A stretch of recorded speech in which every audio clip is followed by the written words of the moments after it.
तो दोस्तों, क्योंकि सांस भी कभी बहू थी के आज के एपिसोड की शुरुआत वहीं से होती है जहां वैष्णवी कैंडल बुझाने से पहले आंखें बंद करके अपनी विश मांग रही होती है। उसी वक्त रियांश कुछ सोच में पड़ जाता है और हमें एक फ्लैशबैक दिखाया जाता है। फ्लैशबैक में रियांश एक स्टाफ मेंबर के हाथ में वैष्णवी के लिए आया हुआ बुके देखता है। पूछने पर उसको पता चलता है कि ये बुके वैष्णवी के लिए है। तभी उसकी नजर उसके साथ रखे कार्ड पर पड़ती है और वो समझ जाता है कि ये पार्थ की तरफ से भेजा गया है। इसके बाद रियांश उस कर्मचारी को कुछ पैसे देकर बुके अपने पास रख लेता है और कहता है कि वो खुद वैष्णवी तक पहुंचा देगा क्योंकि वो अंदर मौजूद है। फिर कर्मचारी के जाने के बाद रियांश उस बुके से पार्थ वाला इनविटेशन निकाल देता है और उसकी जगह एक साधारण हैप्पी बर्थडे नोट रख देता है जो बाद में वैष्णवी को मिलता है। फिर वो चपरासी को बुलाकर वही वाला बुके देता है और कहता है कि इसको वैष्णवी मैडम को दे देना और बताना कि ये पूरे फैक्ट्री स्टाफ की तरफ से है। फिर चपरासी के जाने के बाद वो पार्थ का इनविटेशन फाड़ देता है। इतना ही नहीं, उसके टुकड़ों में से एक हिस्सा उठाकर मजाकिया अंदाज में खा भी लेता है और मन ही मन सोचता है कि यह जन्मदिन रोमियो के लिए काफी भारी पड़ने वाला है। इसके बाद फ्लैशबैक खत्म होता है। वर्तमान में वैष्णवी अपनी विश पूरी करने के बाद कैंडल बुझाती है और केक काटती है। फिर केक का पहला टुकड़ा रियांश को देते हुए इस छोटे से सेलिब्रेशन और खूबसूरत केक के लिए उसका शुक्रिया अदा करती है। रियांश भी उसके हाथ से केक खा लेता है। तभी पार्थ, नंदिनी और बाकी सब लोग बड़ा केक लेकर केबिन में पहुंचते हैं। जैसे ही पार्थ की नजर सामने पड़ती है वो देखता है कि रियांश और वैष्णवी खुशी खुशी एक दूसरे को केक खिला रहे हैं। ये देखकर बुरी तरह पार्थ चौंक जाता है और उसके हाथ से केक नीचे गिर जाता है। फिर वो वैष्णवी से पूछता है कि आखिर यहाँ चल क्या रहा है। पार्थ बताता है कि वो काफी देर से उसका वेट कर रहा था और यहाँ वो रियांश के साथ जन्मदिन मना रही है। तो इस पर वैष्णवी भी नाराजगी जताती है। वो कहती है कि पूरे दिन ना तो कोई कॉल आया और ना ही जन्मदिन की शुभकामनाएं मिली, तो ऐसे में उसे कैसे पता चलता कि पार्थ उसका वेट कर रहा है। तो पार्थ कहता है कि उसने फूलों के साथ इनविटेशन भी भेजा था, लेकिन वैष्णवी साफ कहती है कि उसे ऐसा कुछ नहीं मिला, बल्कि उसके पास सिर्फ एक बुके पहुंचा था जिसे फैक्ट्री कर्मचारियों की तरफ से बताया गया था। तो पार्थ को यह बात समझ नहीं आती क्योंकि उसको पूरा भरोसा होता है कि उसने बुके और कार्ड दोनों भेजे थे। तभी रियांश बीच में बोल पड़ता है कि वैष्णवी सही कह रही है, वो पूरे समय उसके साथ था और वहां पार्थ की तरफ से कोई बुके नहीं पहुंचा। तो पार्थ गुस्से में रियांश को बीच में ना बोलने के लिए कहता है, लेकिन रियांश माहौल को शांत करने की कोशिश करता है। वो कहता है कि आज वैष्णवी का बर्थडे है, इसलिए इतना रिएक्ट करने की जरूरत नहीं है।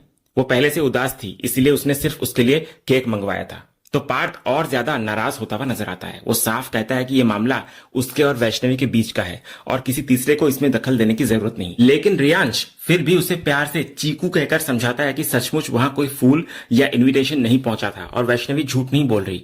लेकिन पार्थ कुछ सुनने को तैयार नहीं होता। तभी तुलसी बीच में आती है। वो पार्थ को समझाती है कि शायद कोई गलतफहमी हुई होगी। अगर वैष्णवी तक इनविटेशन और बुके नहीं पहुंचे तो उसको सरप्राइज के बारे में कैसे पता चलता। इसके बाद भी पार्थ बार बार यही कहता है कि ऐसा होना संभव कैसे है। तो वैष्णवी भी कहती है कि अगर उसे कुछ नहीं मिला तो वो झूठ क्यों बोलेगी। इसके बाद पार्थ वैष्णवी से सवाल करता है कि वो रोज शाम तक निकल जाती है, फिर आज इतनी रात तक फैक्ट्री में क्यों रुकी रही। ये सुनकर वैष्णवी को बुरा लगता है। वो कहती है कि वो पहले से अपसेट थी और काम भी बाकी था, इसलिए रुक गई। वैष्णवी कहती है कि अगर इतनी चिंता थी उसे उसकी तो वो एक फोन कर देता। तो इस पर पार्थ बोलता है कि उसने उससे संपर्क करने की कोशिश की थी, लेकिन उसका फोन बंद था। वैष्णवी समझाती है कि फोन जानबूझकर बंद नहीं था, बल्कि बाद में बैटरी खत्म हो गई थी। उससे पहले तो पूरा दिन फोन चालू था। तो पार्थ कहता है कि कम से कम वो एक मैसेज करके बता सकती थी कि वो ठीक है। इस पर वैष्णवी कहती है कि उसे कैसे पता चलता कि कोई उसकी चिंता कर रहा है जब पूरे दिन किसी ने उसे विश तक नहीं किया। यह सुनकर पार्थ भावुक होता हुआ नजर आता है और कहता है कि वो उसका बर्थडे भूलने की सोच भी नहीं सकता, बल्कि वो तो इस दिन का लंबे समय से इंतजार कर रहा था। तभी तुलसी दोनों को रोक देती है। वो वैष्णवी को समझाती है कि पार्थ ने सचमुच फूल और इनविटेशन भेजा था क्योंकि वो उसे सरप्राइज देना चाहता था। फिर वो पार्थ को भी समझाती है कि अगर वैष्णवी तक वो चीजें नहीं पहुंची तो इसमें उसकी कोई गलती नहीं है। इसके बाद तुलसी साफ शब्दों में दोनों से कहती है कि चिल्लाने और झगड़ने से कुछ नहीं होगा, बैठकर बात करेंगे तो गलतफहमी दूर हो जाएगी। साथ ही वो पार्थ को समझाती है कि यह झगड़ा उसके और वैष्णवी के बीच में है, इसलिए इसमें रियांश को घसीटना सही नहीं है। आखिर में तुलसी सख्ती से कहती है कि वो कोई नया झगड़ा नहीं चाहती, बल्कि चाहती है कि दोनों बैठकर अपनी गलतफहमी दूर करें। इसी दौरान नंदिनी तुलसी को अलग से बुलाती है और कहती है कि उसे उनसे कुछ जरूरी बात करनी है, इसलिए वो थोड़ी देर के लिए बाहर चले। फिर तुलसी और नंदिनी के जाने के बाद रियांश एक बार फिर सोच में पड़ जाता है और उसे एक पुरानी बात याद आती है। फ्लैशबैक में पार्थ अपनी माँ से कह रहा होता है कि उससे गलती हो गई, उसने वैष्णवी पर चिल्ला दिया, वो उस पर नाराज हो गया था और अगले दिन उसका बर्थडे था, इसलिए वो किसी तरह सब ठीक करना चाहता था। वो नंदिनी से हेल्प मांग रहा था क्योंकि उसे समझ नहीं आ रहा था कि वैष्णवी को कैसे मनाए। आगे बात करते हुए पार्थ ये भी कबूल करता है कि उसे वैष्णवी पसंद है और वो उसे प्रपोज करना चाहता है, लेकिन उन्हें यह नहीं पता होता कि कमरे के बाहर खड़ा रियांश उनकी पूरी बातचीत सुनकर हंस रहा होता है।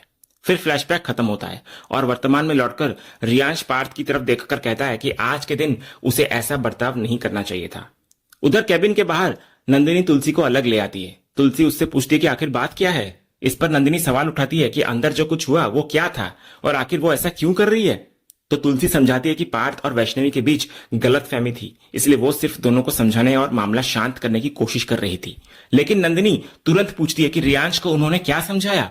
उसके मुताबिक अंदर जो भी कहा गया वो सिर्फ पार्थ से कहा गया, रियांश से नहीं। इस पर तुलसी बोलती है कि झगड़ा पार्थ और वैष्णवी के बीच था, इसलिए रियांश को समझाने जैसी कोई बात थी ही नहीं। यहीं से नंदिनी अपनी असली नाराजगी जाहिर करती है। वो कहती है कि यही सबसे बड़ी समस्या है कि अब उन्हें रियांश की हर बात सही लगने लगी है और हर जगह वही सबसे आगे दिखाई देता है। तुलसी ये सुनकर हैरान हो जाती है। फिर नंदिनी आगे बोलती है कि उसकी नजर में अब हर उपलब्धि, हर तारीफ और हर बड़ा फैसला रियांश के इर्द गिर्द घूमता नजर आ रहा है। चाहे पावर ऑफ अटर्नी की बात हो या शाबाशी की, हर जगह वही सबसे आगे दिख रहा है। उसे लगता है कि तुलसी आंख बंद करके उस पर भरोसा करती जा रही है। तो तुलसी नंदिनी को शांत रहने के लिए कहती है और समझाती है कि वो गलत सोच रही है, लेकिन नंदिनी मानने को तैयार नहीं होती। वो याद दिलाती है कि पार्थ ने कंपनी के लिए शानदार काम किया था, 4 गुना मुनाफा कमाया था, लेकिन फिर भी सबका ध्यान रियांश पर चला गया। इस पर तुलसी स्पष्ट करती है कि उसने सब कुछ रियांश को नहीं दिया। पावर ऑफ अटर्नी का फैसला अकेले उसका नहीं था, बल्कि सबने मिलकर लिया था। वो फिर दोहराती है कि यह किसी संपत्ति या अधिकार का बंटवारा नहीं था, सिर्फ जिम्मेदारी से जुड़ा एक कानूनी अधिकार था। साथ ही वो ये भी याद दिलाती है कि पार्थ की मेहनत और मुनाफे की उसने खुलकर सराहना भी की थी। लेकिन नंदिनी फिर बीच में टोक देती है। उसके मुताबिक अभी भी हर बात में सिर्फ रियांश का ही नाम लिया जा रहा है और उसकी ही तरफदारी की जा रही है।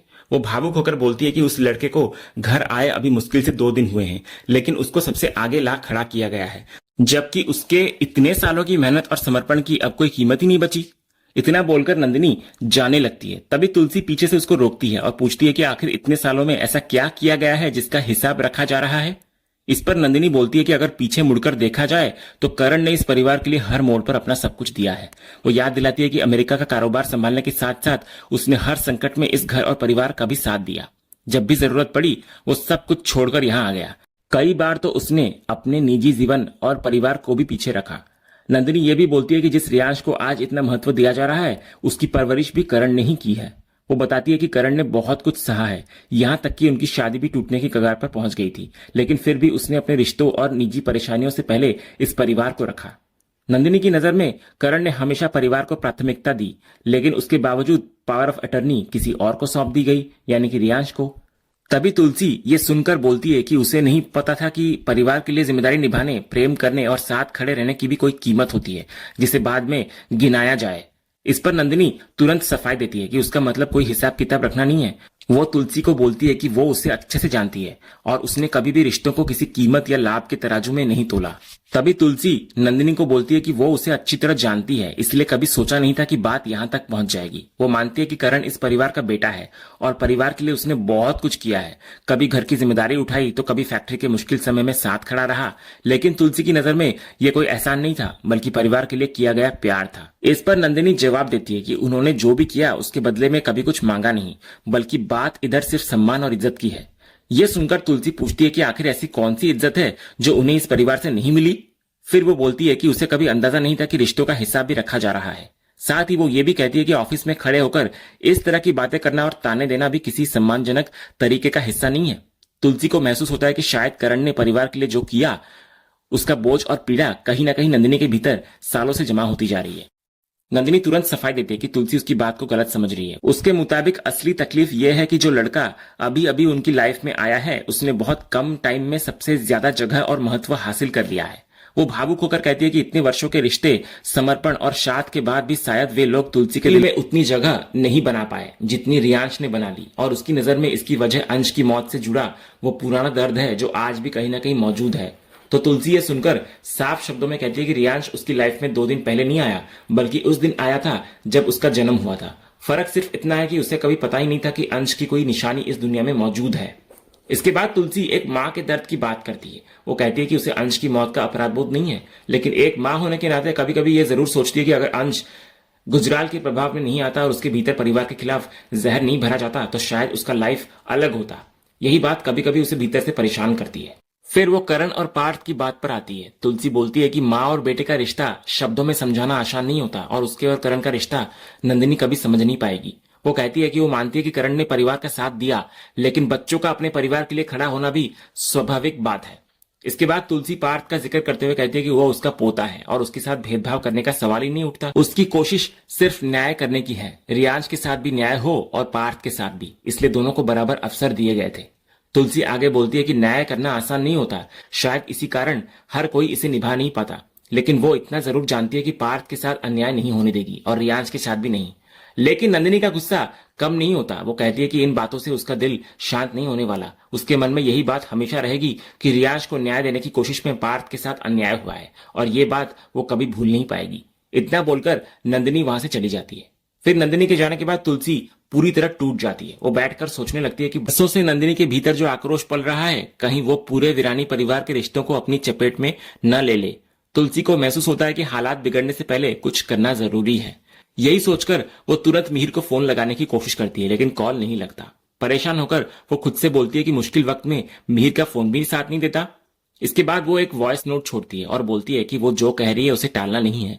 जितनी जल्दी हो सके मुंबई की अगली फ्लाइट लेकर घर लौट आना है मिहिर को। उधर दूसरी तरफ वैष्णवी रोती हुई कैबिन से बाहर निकलती है तो तुलसी उसको देख लेती है और उसके पास पहुंचकर पूछती है क्या पार्थ की बातों ने उसे दुख पहुंचाया है। लेकिन वैष्णवी पहले तो बात को टालने की कोशिश करती है। तब तुलसी उसको रोककर अपने पास बिठाती है और आराम से बात करने के लिए कहती है। इसके बाद वैष्णवी अपना दर्द जाहिर करती है। वो कहती है कि पार्थ खुद कई बार देर तक ऑफिस में रुकता है, बाहर जाता है, लोगों के साथ समय बिताता है, लेकिन उसने कभी उससे सवाल नहीं किए। आज वो सिर्फ काम की वजह से रुकी थी, ऊपर से उसका बर्थडे भी था और वो पहले ही दुखी थी क्योंकि किसी ने उसे विश नहीं किया था। तो ऐसे में रियांश सिर्फ एक केक लेकर आया और उसने केक काट लिया। क्या इतनी सी बात के लिए सबके सामने उसको सुनाया जाना सही था। भावुक होकर वैष्णवी बोलती है कि अक्सर लोग खुद को मॉडर्न सोच वाला बताते हैं, लेकिन जब ऐसी स्थिति आती है तो सवाल हमेशा लड़कियों से ही किए जाते हैं। वो तुलसी को पूछती है कि अगर उसकी जगह पार्थ होता तो क्या वही सवाल उससे पूछे जाते, और अगर पूछे जाते तो क्या वो उन्हें आसानी से स्वीकार कर लेता। ये सुनकर तुलसी हल्का सा मुस्कुराती है। वो कहती है कि उसकी मुस्कान का मतलब मजाक नहीं है, बल्कि उसको सच में लगता है कि वैष्णवी अपनी जगह बिल्कुल सही है। अगर वो खुद उसकी जगह होती तो शायद वही महसूस करती जो आज वैष्णवी कर रही है। वैष्णवी बोलती है अगर ऐसा है तो इसका मतलब पार्थ ने गलत किया ना। तब तुलसी एक अलग नजरिया सामने रखती है। वो कहती है कि गलती सिर्फ पार्थ की नहीं है, इसमें उसकी दादी यानी खुद उसकी भी जिम्मेदारी है और पूरे परिवार की भी। तुलसी समझाती है कि पार्थ दिल का बुरा लड़का नहीं है, वो दिखावे वाला इंसान भी नहीं है, लेकिन शायद उसे ये कभी सिखाया ही नहीं गया कि जब लाइफ में भावनात्मक उलझने आए तो उन्हें बिना गुस्से के कैसे व्यक्त किया जाता है। और यही वजह है कि उसे लगता है कि इस गलती में कुछ हिस्सा उसका भी है। इसी भावुक बातचीत और रिश्तों के इस नए मोड़ के साथ आज का ये एपिसोड यहीं पर खत्म होता है। तो दोस्तों, आपको आज के एपिसोड का कौन सा सीन सबसे ज्यादा पसंद आया हमें कमेंट बॉक्स में जरूर बताएं। अगर आप क्योंकि सास भी कभी बहू के फैन हैं और कोई भी अपडेट मिस नहीं करना चाहते तो हमारे इस चैनल को सब्सक्राइब करना ना भूलें और बेल आइकन को भी जरूर दबाएं। हम मिलते हैं अगले एपिसोड के अपडेट के साथ, तब तक के लिए धन्यवाद।